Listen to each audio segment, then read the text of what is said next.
You're listening to I Like That Story podcast number 41, The White Diet.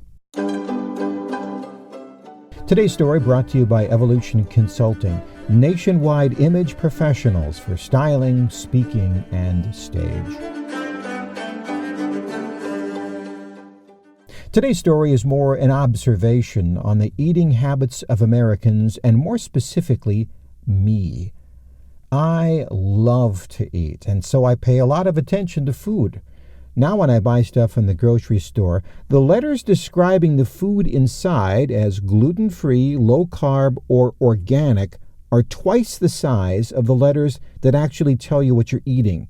And that has set off little alarms inside my head, because this is not my first go-around. The first one I remember was the no-fat, high-carb diet. Remember that? Carb loading was what marathoners did, so we were all supposed to eat pasta. And low or no fat, please. And the worst fat you could consume was something called coconut oil, which is strange because now you see coconut oil sold in health food stores. Anyway, I dutifully ate tons of spaghetti with no fat and marinara sauce until I found out just how high in salt the sauce was. Salt. Yes, salt became the bane of America. So low-salt, fat-free cheese was invented. Ugh. And eggs and butter, those are bad too.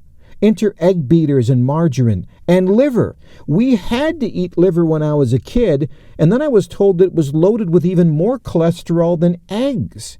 And we had to avoid the C word, which used to stand for cholesterol, but now stands for carbs.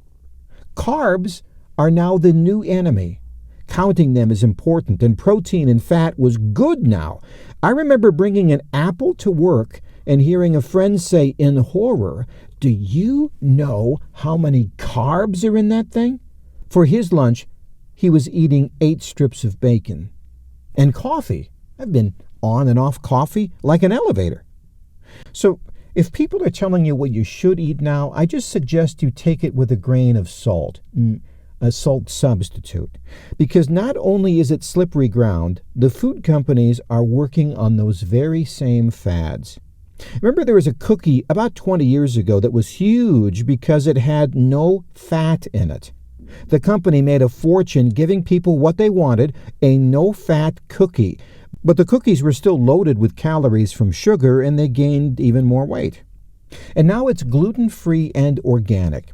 I was offered a delicious slice of gluten-free organic bread. It was delicious. I was going to have another slice, and the person said, "Be careful, it's loaded with calories."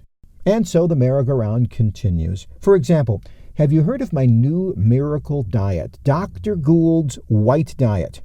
This miraculous diet is so simple to follow. You only eat foods that are completely white. And yes, do you lose weight? Why?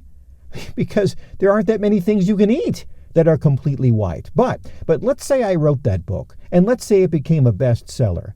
You can bet that within 6 months, food companies would start selling completely white Oreo cookies, white pizza with 100% white toppings, and white candy bars by the boxload. So take it from a sad veteran of many food wars. The secret is eating plates full of dull, boring vegetables, skipping dessert, and avoiding seconds.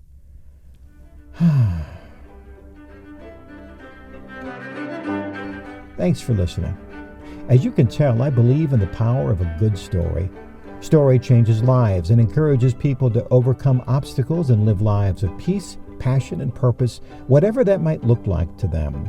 And story also changes business. It clarifies mission, attracts good people and good customers, and offers a culture that encourages growth in many ways you can measure and in many ways you can't.